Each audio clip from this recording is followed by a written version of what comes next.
Hello Internet, Taliesin here, and it's official. I am hyped for Legion. And I know I shouldn't be, I know I shouldn't get too excited and stay calm, but like Kate Moss at a cocaine buffet, I just can't help myself. And the good news is that we don't have too much longer to wait, because just the same as Warcraft's max camera distance, Legion is getting closer every day. And there are lots of things that we know about what's coming in this expansion, double jump mostly, but there's still some burning questions that have yet to be answered. Like, will I ever understand literally anything that's happening in PvP? And good luck on hunting down those cucumbers. Doesn't sound likely. Will Beast Mastery hunters actually have any abilities left by launch day? And most important of all, who will be the final boss? Because final bosses are super important in video games, aren't they? Who can even imagine Mario without Bowser, Dragon Age without the Archdemon, Mass Effect 3 without whatever the fuck it was happened at the end of Mass Effect 3? And an epic, iconic final boss is even more important in World of Warcraft because, let's face it, you're probably going to be fighting them for the best part of a year. So let's take a look, in no particular order, at 5 top candidates, 5 potential answers to the question, who will be the final boss of World of Warcraft Legion? Okay, go, go, go, go.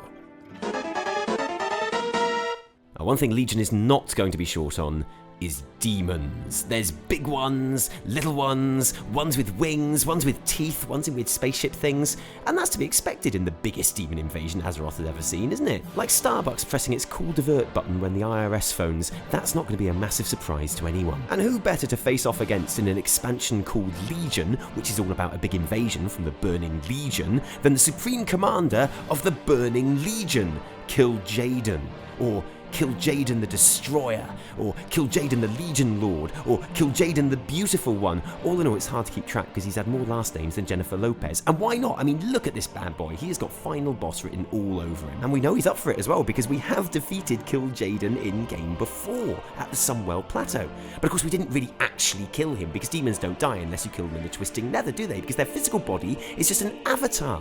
In the same way that you can't really kill Keith Richards because his physical body is mostly just gin and battery acid. And whereas Kil'jaeden is a natural and pretty obvious choice of boss, personally I think it's quite unlikely that he will be the final big bad of Legion.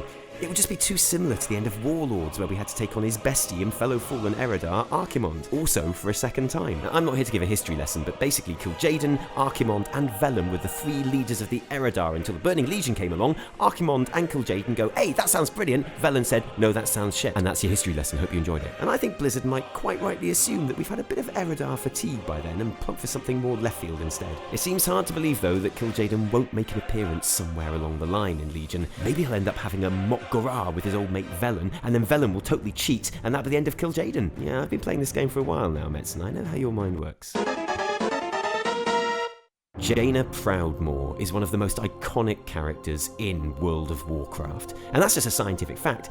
She's seen it all and done it all on Azeroth. One thing you can always rely on is Jaina. Jaina will never let you down, Jaina will never cover up her belly button, Jaina will always be on your side.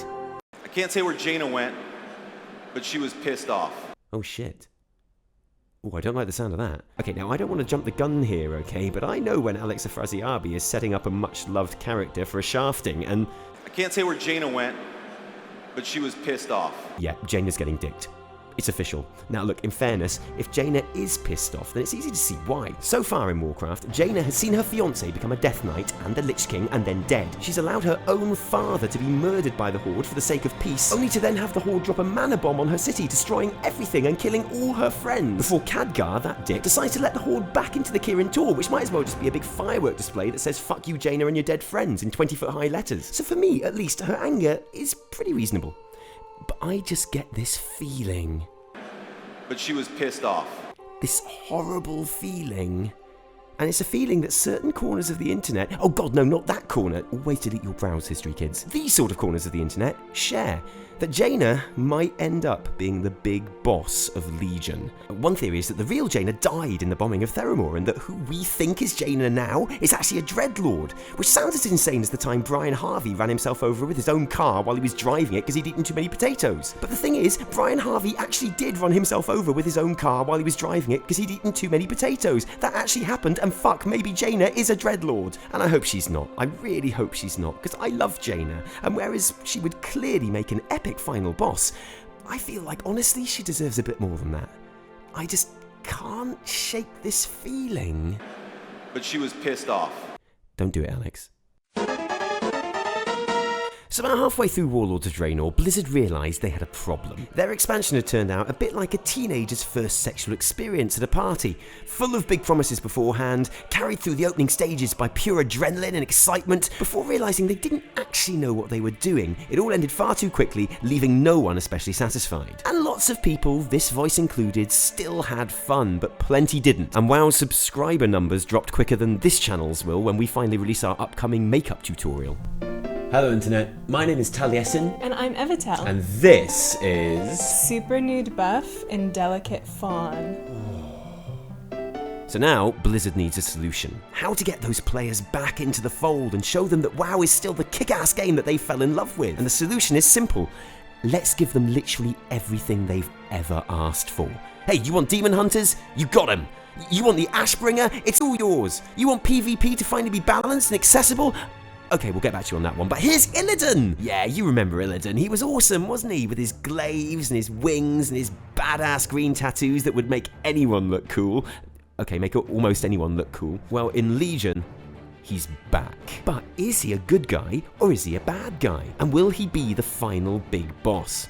And my thinking is, probably not. Illidan's reappearance in Legion seems to have as much to do with allowing us to play as demon hunters in-game than anything else. And where Illidan is involved in the story, I suspect it's going to be leading up to a big redemption storyline rather than any kind of fight. Yeah, the sort that Blizzard does so well. You know, like when Grommash Hellscream attempted to commit genocide against the Draenei, enslave much of their homeworld, and invade Azeroth in the process. But then, you know, he spins around a bit in the general vicinity of Archimonde in the last fight, and suddenly, everything's alright again.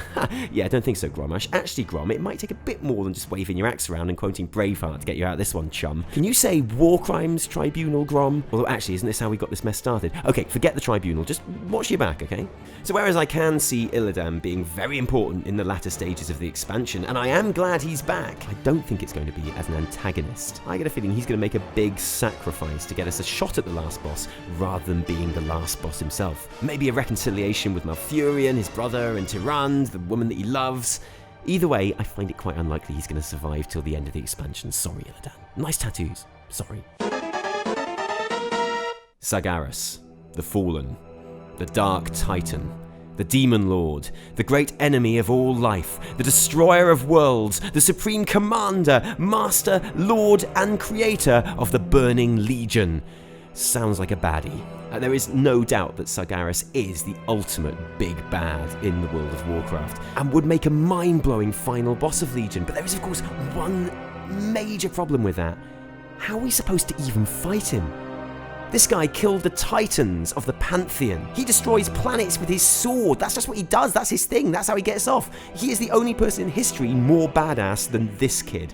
I don't care if there are 30 of you and you're all eye level 890, you're not fighting that. So how could he possibly be the final boss of Legion? Well, the obvious answer would be to have us fight an avatar of Sargeras on Azeroth. But I don't know about you, I'm bored of fighting Demon Lord avatars, because they don't really die, do they? We've had 2 expansions in a row now where the boss that we're fighting doesn't actually die at the end of the fight, and it's annoying. Blizzard, give me some fucker I can kill, okay? It's called World of Warcraft, not Hug of Forgivecraft. Or, and there's a chance, you know, that the end of the expansion could see us go to the Legion homeworld of Argus and take on Sargeras himself there, which would be brilliant. It'd be an amazing fight, and we could pick up some jewelry and electrical goods while we're at it. Okay, so only people from the UK are going to get that joke, but I'm going with it. It's an idea that's so epic and ridiculous that in my thinking, it really would have to be an expansion by itself. But if we are going to destroy the Burning Legion, then at some point, we are going to have to destroy Sargeras. Okay, so what if we don't fight Sargeras himself? What if we don't fight an avatar? What if Sargeras is already here, on Azeroth, possessing someone that we already know? What if the final boss of Legion is Sargeras, but in the body of another powerful lore character who's been under our noses the whole time? What if the final boss of Legion is Khadgar? Don't laugh. No, don't laugh. I know that to most of you this will seem about as likely as Gerard Butler winning the Oscar for his heartbreaking performance in London Has Fallen. But hear me out and stay with me, okay, because it's about to get a little bit David Icke from here on in. But we know that Sargeras has in the past already possessed Aegwyn and then her son Medivh. We know that the last we really heard of him is when Medivh was killed by Garona, Lothar and Khadgar at Karazhan, and the last thing Medivh did in that fight was to cast a spell on Khadgar which made him old. Is it such a big leap to imagine that the soul of Sargeras abandoned the sinking ship of Medivh and has been waiting patiently in the brain of Khadgar ever since? And let's look at the evidence. Who was it that made us enter the second dark portal and release Gul'dan in the first place, arguably kicking off everything that has happened since? Khadgar. Who was behind moving pretty much the whole fighting force of Azeroth to an alternative reality and planet while the Legion got a foothold in the Broken Isles? Khadgar. Who's got the most annoying face in the history of Warcraft? Khadgar. Okay, so that last one isn't really evidence, but it is a reason why I'm clearly letting wishful thinking get the better of me here. Because the thing is, I just don't like him. I don't like Khadgar. I don't like his annoying face and the way that he's always bossing my character around. Yeah, alright Khadgar, I might spend the next couple of months collecting stones from Highmoor for you, but if I do, it's because I want to do it, okay? Not because you're telling me to, understand? Good. And I don't like the weird way he appears to be getting younger and more handsome. That is clearly witchcraft. Burn him. Burn him! And like Food Babe choking on a Big Mac, I don't really think this is going to happen, but I would love to see it. What a great twist it would be! What an incredible fight a Sargeras-possessed Khadgar could give us! And what satisfaction I would take from farming that sanctimonious dick for fat loots. Oh shit, that's a point actually, I could finally get my hands on Atiesh! Oh man, this needs to happen. Now I can't actually be happy unless it does happen. Blizzard, you need to make this happen. Thanks to everyone that gave us ideas for this video on our Twitter page at @TaliesinEvertel, but especially Alex S and Augusto Ferreira, whose ideas we basically just stole. Why don't you join us there too? We can steal your ideas. If you have enjoyed the video, you can like it if you like, and subscribe. If you subscribe, we promise we'll make more videos. If you didn't like it, downvote the shit out of it, and remember that my name is Boogie2988. No, my name is Taliesin of Taliesin and Evertel. We'd love to hear who you think the final boss of Legion should be in the comments below. Some of our latest videos are on the screen now, but otherwise, until next time guys, cheerio.